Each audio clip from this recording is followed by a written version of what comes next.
Hello everyone, welcome back to our engineering drawing series. ये series में आज के इस लेक्चर में हम लोग बात करने वाले हैं असेंबली ड्राइंग की। इससे पहले हमने 20 लेक्चर देखा है। अगर आपने अभी तक नहीं देखा तो मैं नीचे डिस्क्रिप्शन में आपको प्लेलिस्ट का लिंक दे दूंगा। आप उधर से जाके बाकी के 20 वीडियोस देख सकते हैं, जिसमें मैंने फास्टनर के बारे में बात किया है, स्केल के बारे में बात किया है, फिर लेटर्स के बारे में बात किया, कैसे लिखते हैं, बहुत सारी चीजों के बारे में बात किया। अगर आपने अभी तक नहीं देखा तो आप जाके वो सारे लेक्चर्स देख सकते हैं। तो चलिए शुरू करते हैं। सबसे पहले बात आती है कि असेंबली ड्राइंग होता क्या है। असेंबली ड्राइंग एक ऐसा ड्राइंग होता है जो दिखाता है कि अलग अलग पार्ट्स मिलकर एक कंप्लीट मशीन या प्रोडक्ट कैसे बनाते हैं। इसमें हम देखते हैं पार्ट्स की रिलेटिव पोजीशंस, कैसे फिटिंग हो रही है, ओवरऑल अरेंजमेंट और पार्ट्स के बीच वर्किंग रिलेशनशिप। ये मैन्युफैक्चरिंग, इंस्टॉलेशन और मेंटेनेंस में यूज होता है। तो अभी आप एक एग्जांपल देख सकते हैं इधर कि एक असेंबली ड्राइंग मैंने दिखा रखा है, जिसमें ये प्लेट 1 है, ये प्लेट 2 है। इधर एक बोल्ट है जो नट और वाशर को लेके इन दोनों प्लेट को टाइट करके रखा पड़ा है। ठीक है, मैं सिर्फ रेफरेंस के लिए ड्राइंग लिया हूँ, ये ड्रॉ किया हूँ। अभी मतलब इसमें और सारे व्यूज भी डाल सकते थे हम लोग। इसका टॉप व्यू है ना, साइड व्यू भी डाल सकते थे ताकि अपने को अच्छे से समझे। अभी ये ड्राइंग में कमी क्या है, बाकी सब चीज ठीक है। प्लेट का पोजीशन दे दिया, थिकनेस दे दिया, नट बोल्ट लगा दिया, लेकिन एक मेन चीज कमी है, ये प्लेट का लेंथ कितना है ना। एक साइड से तो मेरे को मिल जाएगा 50 होएगा, ठीक है, मैंने 50 का ले रखा है। लेकिन अभी वो पीछे कितना दूर तक गया है, कितने नट बोल्ट्स लग रहे हैं, ये अपने को नहीं पता। तो हम जनरली मान के चलेंगे ये 50/50 का है और एक ही बोल्ट लग रहा है, जो कि इधर से 25 mm की दूरी पर अंदर लगेगा। ठीक है, तो ये एक असेंबली ड्राइंग है। ठीक है, असेंबली ड्राइंग का पर्पस क्या होता है, ताकि हम समझ सके पार्ट कैसे फिट होते हैं, फंक्शनल रिलेशनशिप क्लियर हो, असेंबली करने में हेल्प मिले, व्यायाम प्रिपेयर किए जा सके, मेंटेनेंस और रिपेयर में गाइडेंस मिले। इसके लिए हम लोग असेंबली ड्राइंग यूज करते हैं। अभी असेंबली ड्राइंग्स के कितने प्रकार होते हैं, ये जनरली 4 प्रकार के होते हैं। पहला, जनरल असेंबली ड्राइंग। इसमें कंप्लीट मशीन दिखाई जाती है। मतलब अगर मशीन में कोई दूसरा पार्ट भी आके अटैच हो रहा है, जैसे मशीन में मान लीजिए एग्जांपल के तौर पे एक ट्रेन है, तो अभी ट्रेन में हम लोग जब ये असेंबली करेंगे तो पटरी कहीं नहीं दिखाते, लेकिन जब जनरल असेंबली ड्राइंग करते हैं तो उधर नीचे पूरा पटरी लगाते हैं। पटरी कौन सा ले रहे हैं ये करते हैं, ऊपर से रेल दिखाते हैं कि रेल इस पे चल रही है। ठीक है, इसमें ओवरऑल सारे डायमेंशन होते हैं, मतलब कि पटरी से कितना दूर है, फिर ग्राउंड से कितनी हाइट तक वो रेल है, कितना टोटल डिस्टेंस ट्रेवल करेगी, है ना। सब असेंबली, इसके बाद आती है एक सब असेंबली ड्राइंग। ये पूरे पार्ट का छोटा सा मतलब असेंबली होता है, या फिर पूरा पार्ट दिखाता है। जैसे अभी ऊपर वाले में हमने क्या दिखा था, ये पूरे कंप्लीट मशीन को दिखाता है, जैसे रेल और पटरी को। लेकिन जो सब असेंबली होगा वो रेल को दिखाएगा। अगर 2 पटरियां जुड़ रही हैं तो उसका एक अलग ड्राइंग होगा, 2 पटरियां जुड़ते हुए। ठीक है, अभी इसके बाद एक्सप्लोडेड असेंबली ड्राइंग। अभी रेल में इंजन होएगा, उसकी असेंबली अलग होगा। व्हील का जो भी ड्राइव का अरेंजमेंट होगा वो अलग होगा, कंपार्टमेंट का, हाउसिंग का अलग होगा। इसमें पार्ट्स भी अलग अलग दिखते हैं। अभी जैसे इंजन का है तो इंजन में भी डिटेल आएगा। इंजन का एक असेंबली रहेगा, फिर उसके अंदर एक छोटा सब असेंबली रहेगा, उसके अंदर जो पार्ट्स होंगे उनके डिटेल दिए रहेंगे। ये असेंबली सीक्वेंस दिखाता है, समझ में आता है इसके वजह से।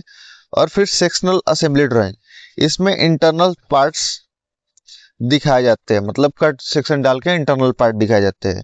अभी इसका भी एक एग्जांपल अपने पास सेक्शनल असेंबली का, इधर आप देख सकते हैं कि ये अपना असेंबली है जो हमने अभी समझा थोड़ी देर पहले। अभी इसमें मैंने एक सेक्शन डाला था, सेक्शन ए है ना। तो अभी इधर से कट करने पे क्या दिखेगा अपने को, अगर ये दोनों व्यू को हम साथ मिले तो अपने पास है, लेकिन मैंने इधर डायमेंशन नहीं दे रखा है ना। तो अभी हम लोग नहीं बोल सकते कि कंप्लीट ड्राइंग है। सेक्शन व्यू में मैंने डायमेंशन नहीं दिया है, हाँ देना चाहिए लेकिन मैंने नहीं दिया है, बस मैं समझाने के लिए आपको ये सारे ड्राइंग्स यूज कर रहा हूँ। मैंने अभी इससे पहले जो लेक्चर 20 लिया था फास्टनर्स के बारे में, तो उसमें मैंने आपको बताया था कि हम लोग फास्टनर्स को हैच नहीं करते। तो ये जो मैंने सेक्शन व्यू लिया है इसमें सिर्फ मैंने प्लेट्स को हैच किया है, फास्टनर्स को कोई हैचिंग नहीं डाली है, ठीक है, कट ही नहीं किया है, सेक्शन ही नहीं किया है उसको। तो ये था सेक्शन ए, ठीक है। अब इसके बाद बात आता है कंपोनेंट्स ऑफ असेंबली ड्राइंग। अभी जैसे असेंबली हमने बनाया था जिसमें दो प्लेट्स थे, एक बोल्ट था, एक नट था, फिर एक अपना वाशर था। तो ये सारे कंपोनेंट्स थे, ये अपने कंपोनेंट्स होते हैं। पार्ट्स नंबर या बलून नंबर्स, फिर बिल ऑफ मटेरियल्स होता है कंपोनेंट्स में, सेक्शन लाइंस होती है, सेंटर लाइन होती है, स्टैंडर्ड फास्टनर रिप्रेजेंटेशन होता है, टाइटल ब्लॉक होता है, नोट्स होता है। टाइटल ब्लॉक मैंने नहीं बनाया है और नोट्स मैंने बीओएम में डाल दिया है। ये सब मिलकर एक प्रॉपर असेंबली ड्राइंग बनाते हैं। अभी जैसे इधर मैंने पार्ट्स के डिटेल दिए, जो पार्ट्स उधर यूज किए थे। पहला पार्ट 1 जिसमें आप देख सकते हैं इधर 50 है, 10 है, 12.5 है, इधर अपना बोल्ट है, नट है, वाशर है, और ये प्लेट नंबर 2 है। अब बात आता है बीओएम की, यानी कि बिल ऑफ मटेरियल की। बीओएम का फुल फॉर्म होता है बिल ऑफ मटेरियल। इसमें मेंशन होता है item number, parts name, size, quantity, material and remarks. Material और स्टैंडर्ड्स, स्टैंडर्ड्स जैसे कि अगर फास्टनर्स है ना, तो फास्टनर्स में अगर कोई बोल्ट है तो वो IS 1364 के कौन से पार्ट में आता है, ये स्टैंडर्ड है वो बोल्ट का। वाशर है तो उसका स्टैंडर्ड अलग होता है, नट है तो उसका स्टैंडर्ड अलग होता है ना। प्लेट के भी स्टैंडर्ड होते हैं जो कि बाहर यानी कि विदेशों में यूज करते हैं, जैसे कि अपने पोलैंड वाले यूज करते हैं, चाइना वाले यूज करते हैं, लेकिन हम लोग बीओएम में उसके स्टैंडर्ड नहीं डालते, सिर्फ फास्टनर्स के स्टैंडर्ड डालते हैं। एग्जाम्पल के तौर पे हम लोग देखें तो आइटम नंबर, फिर पार्ट नंबर, फिर size, quantity, unit, material and remarks, ठीक है। जैसे पहला है बोल्ट, एक नंबर आइटम नंबर है बोल्ट, पार्ट नेम है, 4 साइज है, सॉरी 4 क्वांटिटी है, MS का मटेरियल है। अभी मतलब ये अच्छे से नहीं है बीओएम, अगर मैं ये साइड से दिखाऊं तो मैंने बलूनिंग नहीं दे रखा है। अगर प्लेट 1 को हम लोग पार्ट नंबर 1 माने तो प्लेट 1 साइज 50/50 × 5, क्योंकि मैंने माना था आपके सामने ही कि ये पीछे भी 50 लेंथ है ना।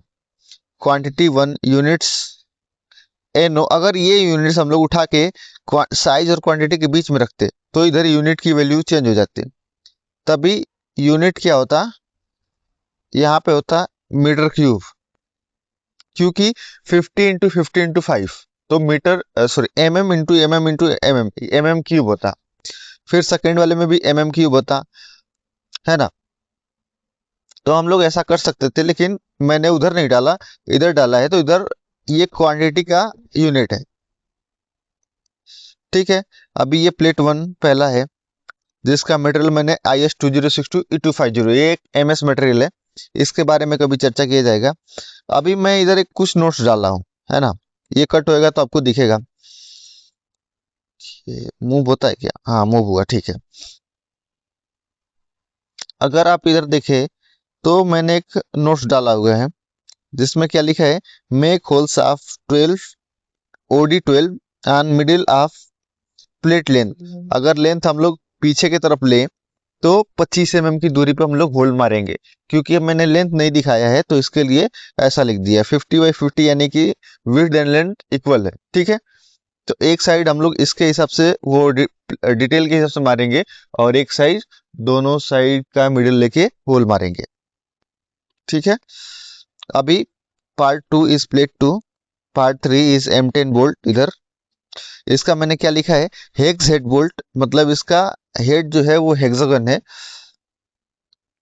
M10 इंटू 40 लॉन्ग, 40 लॉन्ग मतलब कि ये हेड, ऊपर का हेड छोड़ के ये लेंथ टोटल 40 होगा।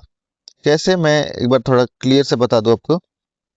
यहाँ से और यहाँ तक ये टोटल लेंथ 40 होगा, इसके लिए M10 इंटू 40 लॉन्ग, क्लास 8.8। अब ये अलग अलग क्लास के आते हैं। क्लास 5.8 अगर MS के है तो क्लास डालते हैं हम लोग, अगर SS में है तो SS में कोई क्लास नहीं आता, वो टोटल SS का ही आता है फास्टनर्स। ठीक है, हेक्सागन नट M10, इसका क्लास 8 डालना चाहिए था, मैं भूल गया डालना, लेकिन इसका क्लास 8 डालते हैं अगर MS में है तो। क्लास 8 भी आता है, क्लास 5 भी आता है ना, अलग अलग क्लास के आते हैं। गैल्वेनाइज्ड भी यूज करते हैं हम लोग। फिर लास्ट है अपना ये washer, plane washer for M10। अभी आप इधर देखें तो मटेरियल के साथ मैंने स्टैंडर्ड भी लिखे हुए हैं। आप इधर देखिए तो पहले अपने बोल्ट का लिखा है मैंने IS 2062E250, ये मटेरियल हुआ। फिर उसके बाद है IS 1364 पार्ट 1, ये बोल्ट का स्टैंडर्ड है। जबकि पार्ट 3 नट का और IS 2016 अपने वाशर का। एक बार रीचेक कर लीजिएगा, मैं रीचेक नहीं किया हूँ, तो पार्ट 1 या 2 में अपना ये बोल्ट रहेगा। ठीक है, अब कुछ असेंबली के रूल्स होते हैं, है ना, जिन्हें हम लोग देख लेते हैं। अननेसेसरी हिडन लाइंस नहीं दिखानी चाहिए असेंबली में। मैंने अभी असेंबली आपने जो देखा उसमें हिडन लाइंस बहुत सारे नहीं थे। ठीक है, इंटरनल पार्ट्स के लिए सेक्शन यूज करना चाहिए, जैसे मैंने वो होल दिखाने के लिए सेक्शन डाला था वैसा। स्टैंडर्ड फास्टनर्स रिप्रेजेंटेशन फॉलो करो।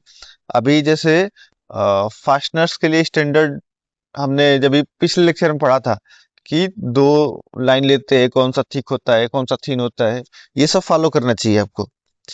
सिर्फ ओवरऑल ऑल डायमेंशन देना चाहिए असेंबली ड्राइंग में, ये नहीं कि अभी थिकनेस का भी दे दिया। मैंने दिया था क्योंकि मुझे लगा कि मैं डिटेल नहीं दूंगा, मेरे डिटेल देने का कोई इरादा नहीं था। फिर मैंने स्लाइड को जब भी बनाया तो देखा कि कंपोनेंट का भी मैं स्लाइड डाल रहा हूँ, तो उसके बाद मैंने डिटेल निकाला, है ना। तो आप उसमें वो थिकनेस नहीं देंगे तो भी चलेगा, अपने डिटेल में दिखा रखा है, लेकिन कई बार दिखाना पड़ता है रेफरेंस के लिए, ताकि जो भी बना रहा है उसको समझे कि हाँ 10 थिकनेस का इधर ही है। ठीक है, सब पार्ट्स को प्रॉपर बलूनिंग करना चाहिए 1 2 3। मैंने बलूनिंग नहीं किया था, मैं शुरू में बोला था कि plate 1 is the number 1, ballooning 1। अगर प्लेट 1 के जगह पे मैं 1 लिखता और प्लेट 2 के जगह पे 2, तो वो बलूनिंग हो जाती है ना। फिर हमेशा BIS स्टैंडर्ड फॉलो करना चाहिए। ये रूल्स एग्जाम और स्टैंडर्ड दोनों में, इंडस्ट्री दोनों में इंपॉर्टेंट है। ठीक है, अभी डिफरेंस देख लेते हैं हम लोग, assembly drawing versus working drawing. अभी वर्किंग ड्राइंग क्या होता है ये हम लोग अगले लेक्चर में पढ़ने वाले हैं, इसके जस्ट बाद वाले लेक्चर में। तो आपको वर्किंग ड्राइंग अच्छे समझना है तो आप मेरा अगला लेक्चर आने वाला देख सकते हैं, जो कि आएगा आपने बुधवार को, वेडनेसडे को। ठीक है, अब डिफरेंस समझते हैं assembly drawing versus working drawing. Assembly drawing complete unit दिखाता है, जबकि वर्किंग ड्राइंग सिंगल कंपोनेंट दिखाता है। असेंबली ड्राइंग में लिमिटेड डायमेंशन देते हैं, जबकि वर्किंग ड्राइंग में फुल डायमेंशन देते हैं। फुल डायमेंशन मतलब थिकनेस, टॉलरेंस, हर एक चीज। ठीक है, इसका एक BOM होता है, जबकि इसमें BOM नहीं होता है, क्योंकि एक प्लेट के लिए BOM नहीं बनाते। इंडस्ट्री में हम लोग बनाते हैं, मतलब कि कंफ्यूज मत होइएगा, हम लोग BOM इसका नहीं देते। इसका ड्राइंग में एक कट लिस्ट बना के लिख देते हैं कि प्लेट 5 mm थिक है, साइज ये है, ये ऐसा है। ठीक है, अपने वर्किंग ड्राइंग में। लेकिन अगर जब आप इंडस्ट्री में जाएंगे, काम करने जाएंगे as a designer, as a mechanical design engineer, तो उधर आपको बीओएम बनाना पड़ेगा, तो हर एक पार्ट के लिए अलग अलग डिटेल और बीओएम डालना पड़ेगा। कई कंपनियां में नहीं डालते, लेकिन जो भी मल्टीनेशनल कंपनियां हैं उसमें डालना पड़ता है। ठीक है, ये असेंबली के लिए यूज होता है, जबकि ये मैन्युफैक्चरिंग के लिए यूज होता है। दोनों का अलग अलग पर्पज होता है। अब कुछ कॉमन मिस्टेक्स जो जनरली स्टूडेंट्स करते हैं। पहला है कि फुल पार्ट डायमेंशन दे देते हैं असेंबली ड्राइंग में, और कंपोनेंट्स नंबरिंग भूल जाते हैं कभी कभी। गलत सेक्शनिंग डाल देते हैं, मतलब कि अभी मैंने डाला था सेक्शन तो वो होल के हिसाब से डाला था। अगर मैं एक साइड से डाला होता तो सिर्फ मुझे प्लेट दिखता है ना, कटा हुआ, बाकी कुछ चीजें नहीं दिखती। बीएम इंक्लूड नहीं करते ड्राइंग में। मैं हम लोग अभी मैं जिधर काम करता हूँ, है ना, जिस एमएनसी कंपनी में, उधर हम लोग ड्राइंग में बीएम नहीं देते। जबकि इसकी जो पेरेंट कंपनी है, मतलब पोलैंड से है या फिर चाइना की है, वो लोग ड्राइंग में बीएम देते हैं। हम लोग क्या करते हैं, सेपरेट एक्सेल शीट में बीएम बना के देते हैं। फिर फास्टनर्स रॉन्ग ड्रा कर देते हैं, मतलब कि अभी थ्रेड दिखाते हैं या फिर सिंगल लाइन से दिखा देते हैं, तो ये सब गलत है। आपको इन सब मिस्टेक्स से बचना है। अभी समरी क्या है, हमने आज क्या सीखा। हमने देखा कि असेंबली ड्राइंग कंप्लीट प्रोडक्ट को दिखाता है। इसमें बीओएम होता है, सेक्शनल व्यूज यूज होते हैं, इंडस्ट्री और एग्जाम दोनों के लिए इंपॉर्टेंट है। असेंबली ड्राइंग समझना मैकेनिकल इंजीनियरिंग का बेस है। मतलब कि अभी हम लोग जो भी पढ़ रहे हैं वो सब मैकेनिकल इंजीनियरिंग का बेस है। अगर आप सब पढ़ेंगे तो आप अच्छे से एक मैकेनिकल डिजाइन इंजीनियर बन सकते हैं, या फिर प्रोडक्शन में भी जा सकते हैं। आप ये सब सीखेंगे तो ड्राइंग समझ सकते हैं, ड्राइंग बना सकते हैं, है ना। ड्राइंग बनाने के लिए मैं प्रैक्टिकल नहीं करा रहा हूँ कि कैसे लाइन खींचना है, कैसे ऑटोकैड में यूज करना है, ये सब नहीं सिखा रहा हूँ, मानता हूँ मैं। लेकिन आप ड्राइंग समझ सकते हैं। सिर्फ सॉफ्टवेयर सीखना है तो आप सॉफ्टवेयर ट्यूटोरियल यूट्यूब से देख सकते हैं। नहीं तो मैं जब ही लैपटॉप एक लेने वाला हूँ जल्दी, तो लेने के बाद मैं प्रैक्टिकल शुरू करूंगा। अब हम लोग अगले लेक्चर में क्या देखने वाले हैं, अगले लेक्चर में हम लोग देखने वाले हैं वर्किंग ड्राइंग, जो कि मैंने अभी जब भी डिफरेंस बताया तभी बताया कि हम लोग वर्किंग ड्राइंग अगले लेक्चर में देखने वाले हैं। अगर आपको वर्किंग ड्राइंग अच्छे समझना है कि उसमें बीओएम क्यों नहीं होता है, तो आप मेरा अगला लेक्चर देखिएगा। ठीक है, इसमें देखेंगे हम लोग वर्किंग ड्राइंग क्या होता है, मैन्युफैक्चरिंग में कैसे यूज होता है, और इसका इम्पोर्टेंट एलिमेंट्स क्या होता है ना। तो नेक्स्ट लेक्चर बिल्कुल मिस मत करिएगा, क्योंकि मैंने इसमें वर्किंग ड्राइंग का थोड़ा सा कंसेप्ट लाया था। तो मुझे पता है आपको कंफ्यूजन हो रहा होगा। अगर आप अगला लेक्चर देखेंगे तो वर्किंग ड्राइंग से रिलेटेड जो भी आपके कंफ्यूजन है वो सारे के सारे क्लियर हो जाएंगे। तो आज के लेक्चर में बस इतना ही। मिलते हैं हम लोग अगले लेक्चर में। तब तक के लिए आप लोग सीखते रहिए, पढ़ते रहिए, आगे बढ़ते रहिए। धन्यवाद।